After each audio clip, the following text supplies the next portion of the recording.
بسم الله والصلاة والسلام على رسول الله. مرحبا بكل متتبعي قناة أمين.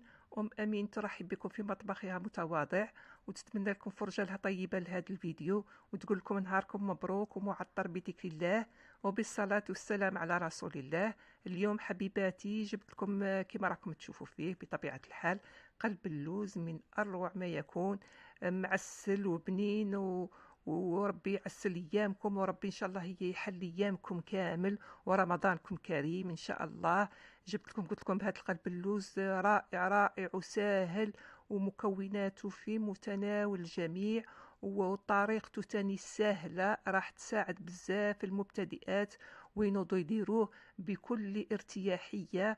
راح ينجحوا ان شاء الله فيه باذن الله.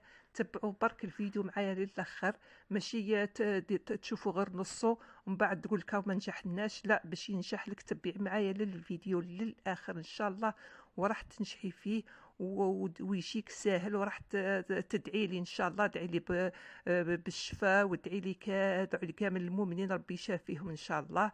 ونروح نشوفوا بدون اطاله وبلا ما نطول عليكم، نروح نشوفوا الطريقه والمقادير مع بعضنا، وان شاء الله راح تنجحوا فيه.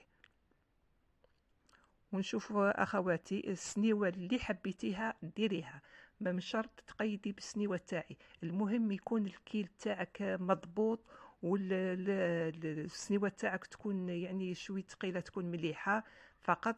قد ما تكون سنيوه ثقيله راح تجيك الوصفه تاعك راح تجيك سهله، وراح طيب لك وراح تنجح لك. من اسرار نجاح القلب اللوز كذلك تحب سنيوه ثقيله. راح نشوفوا مع بعضنا الطريقه والمقادير. انا كنت خيرت الدقيق هذا الاحرش تاع الميزان، وانت حره خير الدقيق اللي يعجبك، المهم يكون صالح للاستعمال فقط.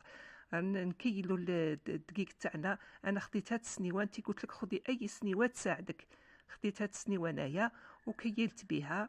نكيل ربع كيلو تاع الدقيق ونحلو في السنيوه تاعي ونشوف. نكيل بصبعي هكذا، لازم يكون راس الصبع هكذا يجي كده، السمك تاعو قيمه راس الصبع. كان جاك ناقص زيدي له شويه، كان جاك هذاك هو هذاك كيما انا جاني نورمال هذاك هو. وانت شوفي الكيل تاعك لازم تكون مطابق مع السنيوه اللي راح ديريها. انا كنت درت له لافاني، وزيد درت لها شويه ملح لتصحيح الذوق فقط. نخلطهم مليح ونديرهم في كيفات ونحطهم بجيه. ما بالله نروحوا نحضروا وكنت كيلت بهذا الكاس، دائما كيلي بكاس واحد. نروحوا نحضروا مع بعضنا الشربات دائما بنفس الكيله تاع اللي كيلنا بها الدقيق، راح نكيلو بها الشربات تاعنا. راح ندير فيها 2 كيلات سكر، هذه الكيله الاولى دائما بنفس الكيله كيلي. الكيله الاولى تاع السكر، نزيدوا الكيله الثانيه. نظن راهي مفهومه لحد الان، واللي ما فهمش يقدر يقول لي في الكومنتات ان شاء الله ونفهمكم كامل. 2 كيلات تاع سكر بنفس الكيله. راح نزيدو نديرو الماء، الكيله الاولى تاع الماء، الكيله الثانيه، ونزيدو الكيله الثالثه، والكيله الرابعه.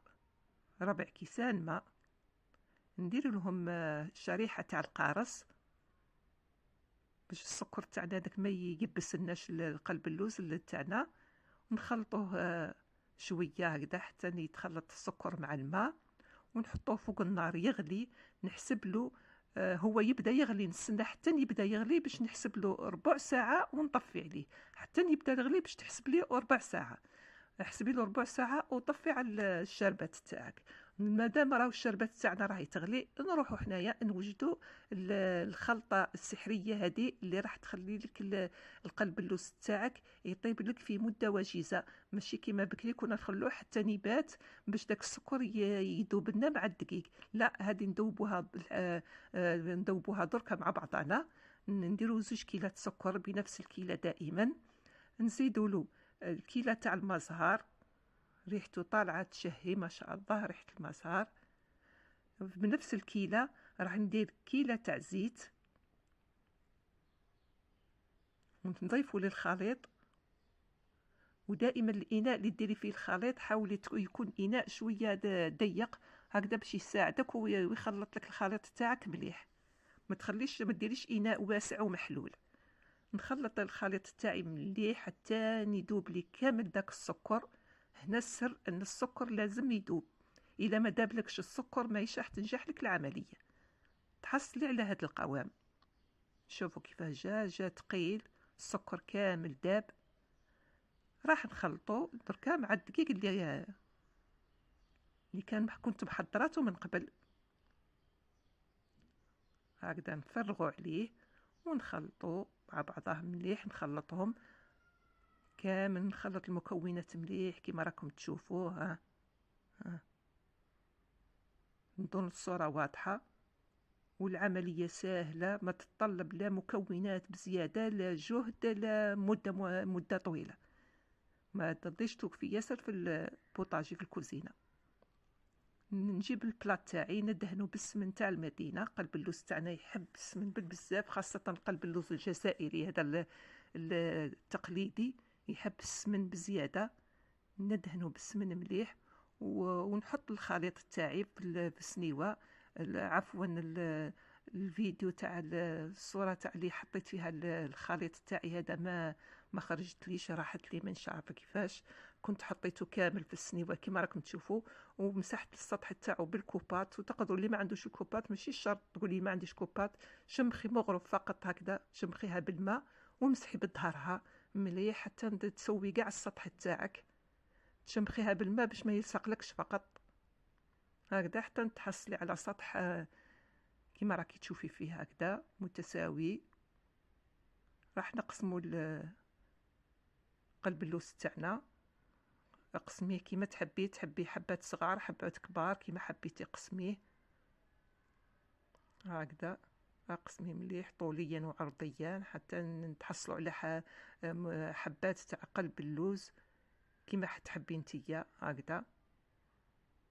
واللي يحب يدير له الكاوكاو ويدير له طبقه من الحشو، تقدري ديري شويه تاع الحشو الخليط تاعك وديري الحشو وتزيدي الطبقه الثانيه من الخليط تاع الدقيق تاعك. وكاين في بعض الاحيان وين ما يديروا يرحيوا الكاوكاو والمكسرات يرحوهم كونكاسي هكا مدشين ماهمش رقاق بزاف، ويخلطوهم مع الخليط تاع الدقيق مباشره مع الخليط تاع الدقيق راح يعطي لك بنه مميزه رائعه. تحبي تخلطيهم هكذاك خلطيهم كذلك. انا فضلت ندير طريقه مبسطه وسهله في متناول الجميع. واللي حب يزيد اي حاجه دائما نقول لكم الجود بالموجود، زيدي كما حبيتي. درت لهم الكاوكاو الملفوخه ودرك راح نعاود ندهنهم بالسمن.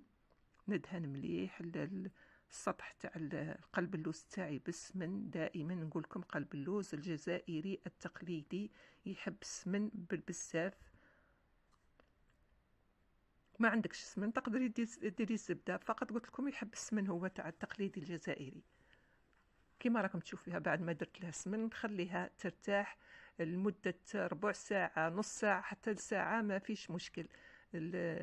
ولا نجيبوا المزهر تاعنا عفوا الشربات تاعنا بعد ما طابت درت لها ربع كيلة تاع مزهر وخليتها ترتاح حتى ما بين طاب القلب اللوز تاعنا بهذا الشكل هدايا. شوفوا كيف طاب. بعد ما ارتاح واحد الساعه هكذاك عاود درتو في الكوشه طيبته. كنت مشعل الكوشه من قبل درتو يطيب. كي طاب راني نسقي فيه بالشربات تاعو. ودائما كي تشوفي الشربات قلب اللوز تاعك يتشرب في الشربات عرفي راكي نجحتي فيه هكذا. الا ما تشربهاش تشرب قلب اللوز تاعك ما نجحش. شوفي كيف راهو يتشرب فيها ما شاء الله عليه. شوفي ما شاء الله جات ريحه طالعه تاع المزهر رائعه. وانا صراحه القلب اللوز من المفروض يقعد يبرد باش تقدروا تقسموه. انا ما خلاونيش. شوفي كيما بداو ياكلوا فيه الدراري رحت مباشره وهي سخونه رحت نقسم لكم ونوريهم لكم قبل ما يقضوا لي عليه. مازال سخون من المفروض تخليه حتى يبرد باش تقسميه هكذا باش يشد القوام تاعو. وتحصلي على قلب اللوز من اروع من اروع من اروع ما يكون صدقوني.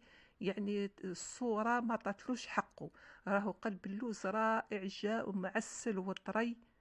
شوفوا كيف جاء ما شاء الله. نطلب فقط من كل مشتركي قناتي أنهم يشاركوا أصدقائهم باش تعم الفائدة، واللي مازال ما شاركش نطلب منه أنه يشارك ويفعل الجرس ويدير للجام أبوني. وهكذا نلتقي في فرصة أخرى.